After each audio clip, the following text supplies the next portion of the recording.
오늘 우리에게 주시는 하나님 말씀 함께 봅니다. 오늘 우리에게 주시는 하나님 말씀은 마태복음 5장 10절부터 12절입니다. 그러면 다 함께 읽습니다. 의를 위하여 핍박을 받은 자는 복이 있나니 천국이 그들의 것임이라. 나로 말미암아 너희를 욕하고 박해하고 거짓으로 너희를 거슬러 모든 악한 말을 할 때는 너희에게 복이 있나니 기뻐하고 즐거워하라. 하늘에서 너희의 상이 큼이라. 너희 전에 있던 선지자들도 이같이 박해하였느니라. 아멘. 오늘 말씀의 제목은 의를 위하여 핍박을 받은 자의 복입니다. 그러면 본문의 말씀을 통해 함께 은혜 나누도록 하겠습니다. 본문의 말씀을 보면 의를 위하여 핍박을 받은 자는 복이 있나니 천국이 저희 것임이라고 말씀하고 있습니다. 본문은 어떤 사람이 복 있는 사람인가 하는 예수님의 8가지 말씀 가운데서 8번째 마지막 말씀입니다. 10절에서는 의를 위하여 박해를 받은 자는 복이 있다고 하시면서 천국이 그들의 것이라고 말씀하셨습니다. 11절과 12절에서는 나로 말미암아 너희를 욕하고 박해하고 거짓으로 너희를 거슬러 모든 악한 말을 할 때는 너희에게 복이 있다고 하시면서 하늘에서 너희의 상이 크다고 말씀하셨습니다. 여기서 핍박을 받은 자에 해당하는 호의 데디오크메노이는 쫓아가다 힘쓰다 핍박하다 등으로 번역돼서 집요하게 쫓아오며 괴롭히는 것을 가리키는 디오코의 완료 수동 분사형인 것입니다. 앞선 구절들에서 모두 현재 분사형으로 사용되었지만 본절 10절에서 특히 완료 수동 분사형이 사용된 것은 지금까지 잘 이겨 지내면서 지내왔다는 것을 말하는 것입니다. 마태복음이 기록될 당시 마태복음의 독자인 유대인 성도들은 그리스도를 믿는다고 하는 것이 어떤 것인가 잘 알고 있었습니다. 예수님 당시 유대인 성도들이 그리스도를 믿는다라고 하는 것은 예수 그리스도를 믿는다고 하는 것 그 이유 하나만으로 많은 고난에 직면하는 것이었습니다. 그리스도인이 아닌 유대인들로부터는 하나님의 거룩함을 훼손시키는 신성모독자로 취급되어 심한 박해를 받았으며 당시 유대인의 지배 세력이었던 로마인들로부터는 황제 숭배를 거부하는 반국가 단체라는 죄목으로 잔인하게 처형당했던 것입니다. 그리스도를 믿지 않은 사람들로부터는 자신들과 다른 삶을 사는 그리스도인들로부터 질시를 받으며 부도덕한 자들로 매도당하는 아픔을 겪었던 것입니다. 이와 같은 초대교회 유대인 성도들은 모진 핍박 가운데서도 그리스도를 위하여 핍박받는 것을 영광으로 생각하며 그리스도께서 약속하신 천국을 바라보며 기꺼이 순교의 대열에 합류했던 것입니다. 이와 같이 기독교의 역사는 출발하여 오늘에 이르기까지 쉼없이 핍박을 받아왔지만 장차 다가올 천국을 바라보며 핍박에 굴하지 않고 소망과 승리로 이어져 왔습니다. 따라서 오늘 말씀 의를 위하여 핍박을 받는다는 말씀은 물론 까닭 없이 고난을 받는다는 사실을 의미하기도 하지만 그 이상을 의미하는 말씀이기도 합니다.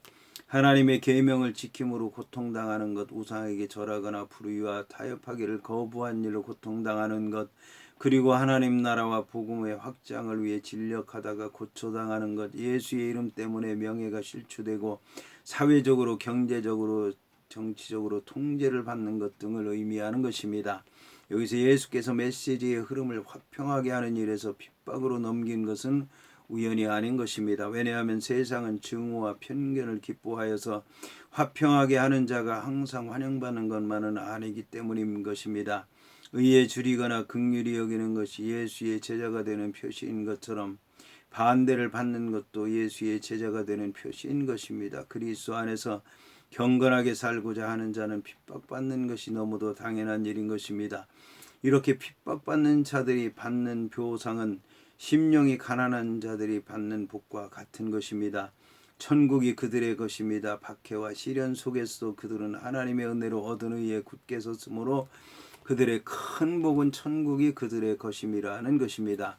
왕이신 메시아의 나라에서 얻어지는 모든 은혜와 은사와 영광은 그들의 것입니다. 세상이 그들에게서 무엇을 빼앗든지 그것은 그들로부터 그 무엇도 빼앗을 수 없는 하늘나라의 소유에 관해서 보충되고도 남는 것입니다. 의를 위하여 박해를 받는 사람이 누릴 복이 천국이 그들의 것이라고 하는 말씀도 주목할 만한 말씀입니다. 예수님께서 첫 번째로 언급하신 복 있는 사람이 심령이 가난한 사람이 누릴 복이 천국이 그들의 것이라고 말씀하셨는데, 마지막 8번째로 언급하신 복 있는 사람이 누릴 복도 마찬가지로 천국이 그들의 것이라고 하는 것입니다. 이것은 복 있는 사람에 관한 예수님의 말씀들이 처음부터 끝까지 그저 이 세상에서 복을 누리는 일에 관한 말씀이 아니라 천국 백성이 되는 일에 관한 말씀이라고 하는 것을 보여주는 것입니다. 이와 함께 예수님께서는 하나님 나라 백성의 마지막 표지가 다른 것이 아니라 세상에서 오히려 의를 위해서 박해받는 것이라고 가르치고 있습니다. 예수님께서는 하나님의 나라 메시아 왕국을 세상적이고 정치적인 것으로 착각했던 유대인들에게 영적인 의미의 하나님 나라를 가르치신 것입니다. 하나님의 나라는 권세를 잡고 남을 지배하며 행세를 하고 때로는 박해하기도 하는 그런 자리에 오르는 것이 아니라고 하는 것입니다. 오히려 그 반대임을 알아야 한다라고 하는 것입니다. 우리는 교만하거나 얄밉게 굴거나 게으르거나 무능해서 남에게 피해를 주거나 아니면 혼자 너무 튀거나 거짓말을 하거나 불법이나 불의를 저질러 사람들에게 손해를 입히는 행실 때문에 박해를 받지 않도록 조심해야 할 것입니다. 그래서 박해를 받는 사람들은 복 있는 사람이 아닌 것입니다. 의를 위하여 박해를 받고 주님의 말씀대로 살고 주님의 은혜를 의지하고 사느라고 박해를 받는 사람이 복이 있는 사람인 것입니다. 여기에서의 천국은 넓은 의미로 현세에서 그리스도인들이 누릴 모든 특권과 내세에서의 영원한 복을 포함하고 있습니다. 그러나 천국은 인간의 노력에 의한 대가와 보상이 아니라 심령이 가난한 자에게 내려지는 하나님의 긍휼함에서 비롯되는 선물인 것입니다. 한편 첫 번째 복과 마지막 8번째 복이 모두 천국에 대한 축복인 것은 그 가운데 있는 것들도 모두 천국에 관계되어 있다라고 하는 것을 말하는 것입니다. 그리고 첫 번째 복과 마지막 8째 복께서는 축복이 현재 시제로 표현되어 있어서 천국이 우리가 지금 얻을 수 있고 들어갈 수 있고 현재의 실체라고 하는 것을 얘기하고 있습니다. 한편 천국이 그들의 것이라고 말씀한 말씀에 대해서 오늘 성경에서는 이유를 제시해주고 있습니다. 그것은 천국이 그들의 것이기 때문에 심령이 가난한 자가 복이 있다라고 하는 것입니다. 여기서 중요한 것은 천국의 약속이 다른 복 선언들과는 달리 미래에 약속되어 있는 것이 아니라 그들은 이미 현재 천국에서 살고 있다라고 하는 것입니다. 이 말은 현실적인 고난과 역경에도 불구하고 천국은 이미 그들의 것으로 존재하고 있다라고 하는 것을 말하는 것입니다. 여기서 천국 하늘나라인 해, 바실레이아, 톤, 우라노는 마태복음에만 나오는 표현으로서 마가와 누가에는 하나님의 나라인 해, 바실레이아 두 대우로 표현하고 있습니다. 이 표현은 구약에 약속된 메시아 왕국에서 이루어한 것으로서 구약 성경에서 하나님의 나라 곧 왕국인 말쿠트의 주요 의미인 통치를 가리키고 있습니다. 이것은 신약 성경에서도 마찬가지입니다. 여기서 말하는 왕국을 뜻하는 바실레이아는 영토를 뜻하는 경우도 있지만 대부분이 역동적인 의미로서의 하나님께서 다스리심고 통치를 의미하고 있습니다. 이는 당시 천국을 영적인 것으로만 해석하고 인간의 마음 안에 있는 것으로 간주했던 랍비들의 해석이나 메시아 왕국이 이루어질 때 로마의 지배가 무너지고 정치적 평화와 번영이 도래하리라고 하던 1세기 당시의 유대인들의 극단적 해석과는 달리 역동적으로 이 땅에 지금 실현되고 있는 하나님의 통치라고 하는 의미를 가지고 있는 것입니다. 이러한 사실은 구약에서는 다음과 같은 의미를 가지고 있습니다. 첫째, 하나님의 나라는 대적들을 멸망시키고 이 땅에 공평과 정의로운 나라를 세우실 하나님의 강림과 통치를 가리킵니다. 둘째, 하나님의 나라는 다윗 언약 성취에 대한 대망으로 나타나기도 합니다. 셋째, 하나님의 나라는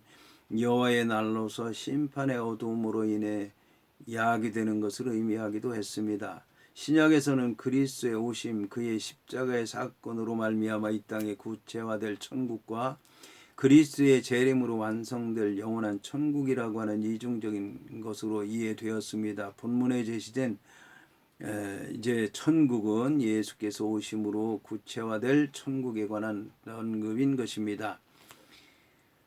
자, 한편 마태는 하나님 나라라고 하는 표현을 피했는데 이것은 하나님의 이름을 함부로 부르기를 꺼려했던 유대인의 관습 때문인 것입니다. 유대인들은 하늘나라, 천국, 하늘이라고 하는 표현을 하나님께서 계신 곳으로 표현해서 이제 사용을 했는데 하나님의 나라, 하나님의 임재, 하나님의 통치와 같은 표현은 사용하지 않았습니다. 왜냐하면 하나님의 나라, 하나님의 임재, 하나님의 통치와 같은 표현은 하나님의 심판을 가리키는 것으로 이해를 하였기 때문에 그렇습니다.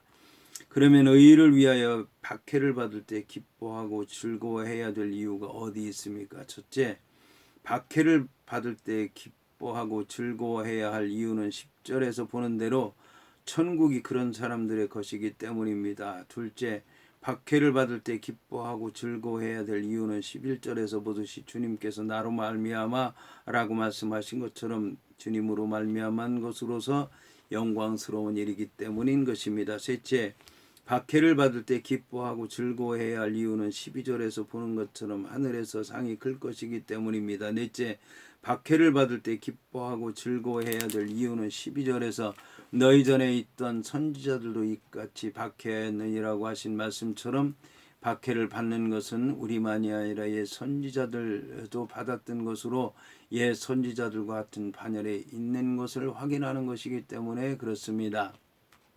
예수님의 사도들도 사람들이 그들을 채찍질하며 예수의 이름으로 말하는 것을 금하였을 때 그 이름을 위하여 능욕받는 일에 합당한 자로 여김을 기뻐하면서 공회 앞을 떠났다고 사도행전은 기록하고 있습니다. 그러므로 의를 위하여 박해를 받을 때 기뻐하고 즐거워하는 것은 우리의 예언자와 사도의 반열 가운데 서 있게 하는 일인 것입니다. 사도 바울은 고린도 교회 교인들에게 쓰기를 그러므로 내가 그리스도를 위하여 약한 것들과 능욕과 궁핍과 박해와 곤고를 기뻐한다고 말씀했습니다. 의를 위하여 박해를 받으면 복 있는 자라는 말씀은 또한 한 가지 사실을 우리에게 말씀하고 있습니다. 그것은 부당하게 박해를 받더라도 복수하려 하지 말아야 한다는 것입니다. 예수님께서는 나는 너희에게 이르노니 원수를 사랑하며 너희를 박해하는 자를 위하여 기도하라고 말씀하셨습니다. 사도 바울도 쓰기를 너희를 박해하는 자를 축복하라 축복하고 저주하지 말라고 하면서 모욕을 당한 즉 축복하고 박해를 받은 즉 참으라고 말씀하고 있습니다. 사도 베드로도 그의 편지에서 쓰기를 악을 악으로 욕을 욕으로 갚지 말고 도리어 복을 빌라 이를 위해 너희가 부르심을 받았으니 이는 복을 이어받게 하려 하심이라고 말씀하였습니다. 그리고 만일 그리스도인으로 고난을 받으면 부끄러워하지 말고 도리어 그 이름으로 하나님께 영광을 돌리라고 하고 있습니다. 이에 더 나아가 그러므로 하나님의 뜻대로 고난을 받는 자들은 또한 선을 행하는 가운데 그 영혼을 미쁘신 창조주께 의탁할지어다 라고 말씀하고 있습니다. 이렇게 우리는 사도가 된 모든 주님의 제자들이 복 있는 사람에 관한 주님의 가르침을 공통되게 기억하고 간직하며 가르치고 실천했다라고 하는 것을 확인할 수 있는 것입니다. 우리는 그리스도의 제자들로부터 부르심을 받은 사람들입니다. 주님께서 가르치신 대로 복 있는 사람들이 되기 위하여 늘 기도해야 되겠습니다. 이 세상에서 상 받기를 좋아하기보다는 천국에서의 상을 사모해야 될 것입니다. 그러기 위해 심령이 가난한 사람이 되고 애통하는 사람이 되며 온유한 사람이 되고 의에 줄이고 목마른 사람이 되며 긍휼히 여기는 사람이 되고 마음이 청결한 사람이 되며 화평하게 하는 사람이 되고 특히 의를 위하여 박해를 받은 사람이 되어야 할 것입니다. 우리 모두 주님 때문에 받는 온갖 욕과 박해와 음해와 중상모략을 오히려 기뻐하고 즐거워할 줄 아는 참되고 복 있는 주의 제자들이 되기를 기원합니다. 이어서 본문은 나로 말미암아 너희를 욕하고 박해하고 거짓으로 너희를 거슬러 모든 악한 말을 할 때에는 너희에게 복이 있도다라고 말씀하고 있습니다. 10절에서는 의를 위하여라는 것이 핍박의 이유였지만 본절 12절에서는 예수는 나를 인하여라고 직접적으로 말씀하고 있습니다. 이 구절은 우리가 생각하는 의로운 삶이라고 하는 것이 바로 예수를 닮아가는 것임을 분명히 밝혀주고 있습니다. 이와 동시에 제자들과 예수의 행하신 의를 동일시함으로써 의로 가득 차지 않고는 예수께 충성을 고백할 수 없다는 사실을 말해주고 있습니다. 예언자들은 하나님께 충성하였기 때문에 박해를 받았고 제자들은 예수께 대한 충성 때문에 박해를 받았다고 선언하고 있습니다. 여기서 예언자에게 비교되는 것은 예수가 아니라 제자들입니다. 그리고 예수는 자신을 하나님과 동등한 위치에 올려놓고 있습니다. 여기서 우리는 의를 위하여 박해를 받는 것과 주님으로 말미암아 박해를 받는 것이 사실상 같은 것으로 예수님께서 가르치셨다라고 하는 것을 볼 수 있습니다. 주의 진리를 따르며 주의 은혜 안에 살려고 하는데 왜 상은 주어지지 않고 욕과 박해와 중상모략을 당해야 하는가 하는 의문이 일어날 때마다 우리는 하늘에서 너희의 상이 크다라고 하신 주님의 말씀을 기억해야 될 것입니다. 우리는 세상에서의 상급보다 하늘에서의 상급을 바라보며 사는 주의 제자들이 되어야 되는 것입니다.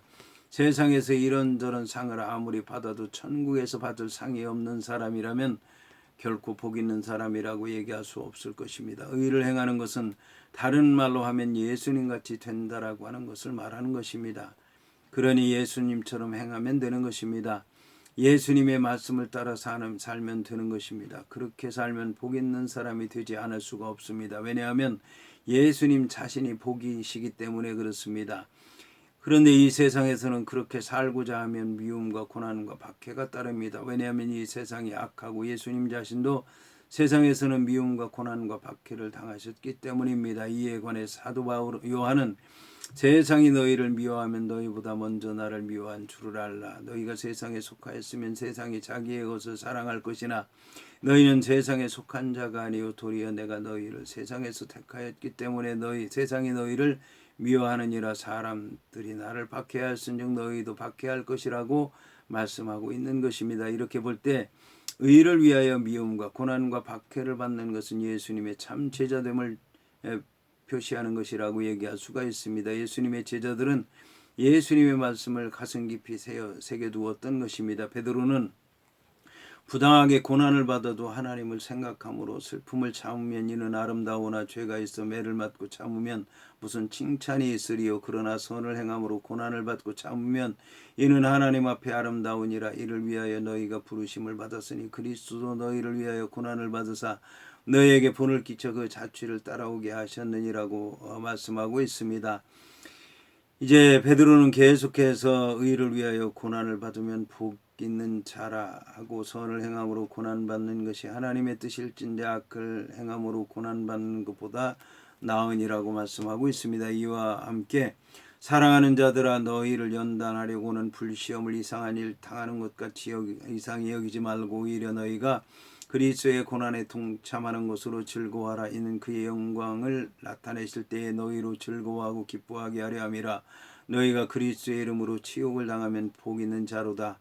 영광의 영 곧 하나님의 영이 너희 위에 계심이라. 너희 중에 누구든지 살인이나 도둑질이나 악행이나 남의 일을 간섭하는 자로 고난을 받지 말려니와 만일 그리스도인으로 고난을 받으면 부끄러워하지 말고 도리어 그 이름으로 하나님께 영광을 돌리라고 말씀하고 있습니다. 사도 바울도 무릇 그리스도 예수 안에서 경건하고자 살고자 하는 자는 박해를 받으리라고 하였으며 그리스도를 위하여 너희에게 은혜를 주신 것은 다만 그를 믿을 뿐 아니라 또한 그를 위하여 고난도 받게 하려 하심이라고 말씀하고 있습니다. 우리는 예수님을 따르고 의롭게 살려고 할 때 닥치는 박해를 피하려고 하지 말아야 할 것입니다.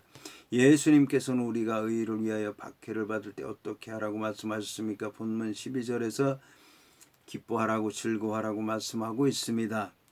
이 말씀은 정말 세상적인 생각으로는 받아들이기 힘든 것입니다. 박해를 받는 것을 어떻게 기뻐하고 즐거워할 수 있겠습니까? 그런데 예수님께서는 기뻐하고 즐거워하라고 말씀하고 있습니다. 여기에 그리스도인의 또 하나의 특징이 드러나는 것입니다. 사실 복 있는 사람들에 관한 예수님의 말씀들은 모두 그리스도인을 세상 사람들과 구별되게 하는 특징을 말하는 것이라고 할 수 있는 것입니다. 그런데 의를 위하여 박해를 받으며 기뻐하고 즐거워하는 것이야말로 그리스도인들의 특징 중의 특징이라고 말할 수 있는 것입니다. 이어서 본단락은 기뻐하고 즐거워하라. 하늘에서 너희의 상이 큼이라. 너희 전에 있던 선지자들도 이같이 박해하였느니라고 말씀하고 있습니다. 여기서 먼저 기뻐하다에 해당하는 카이로라고 하는 말은 마음으로부터 일어난 좋은 감정, 벅찬 기쁨의 상태를 의미하며 즐거워하다에 해당하는 아갈리아오라고 하는 말은 외부로 넘치는 기쁨, 억제할 수 없는 역동적인 환희와 같은 뜻으로서 카이로보다는 좀 더 점층된 기쁨의 상태를 말하고 있습니다. 예수님의 제자들은 핍박 중에 있더라도 이러한 기쁨으로 기뻐할 수밖에 없었던 것입니다. 왜냐하면 하늘에서 받을 그들의 상이 그만큼 크기 때문인 것입니다. 그러면 그들의 받을 상에 해당하는 미스토스라고 하는 것은 무엇입니까? 이에 대해 합당한 보상이라고 하는 것은 단순히 그것을 목표로 하는 행동에 항상 결부되어 있는 것은 아닙니다. 오히려 결국에는 그 행동 자체가 합당한 보상이라고 할 수 있는 것입니다.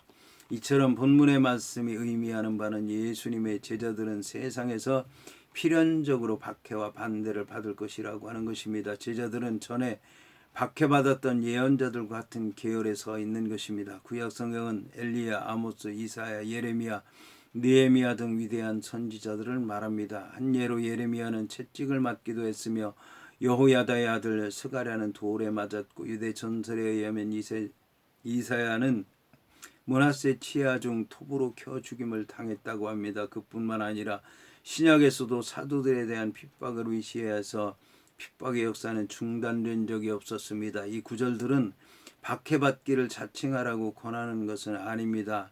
그리고 박해에서 도피하거나 그 때문에 마음이 어지럽거나 보복하려는 것을 허용하지도 않습니다. 구속사인 예언자들과 영원인 하늘에서의 상이라고 하는 관점에서 보면 본문의 말씀들은 합당한 신앙의 응답의 내용을 이루는 것입니다. 초대교회 그리스도인들은 본문의 말씀에 드러난 일들에 관해서 잘 이해하고 있었습니다. 진실로 예수님을 따른다라고 하는 것은 고난받는 그리스도인들에게 충성하는 것입니다. 그리스도에게 충성하는 것입니다. 따라서 그리스도인들이 고난으로 받는다라고 하는 것은 놀라운 일이 아닌 것입니다. 고난이라고 하는 것은 기쁨이며 은총의 표시인 것입니다.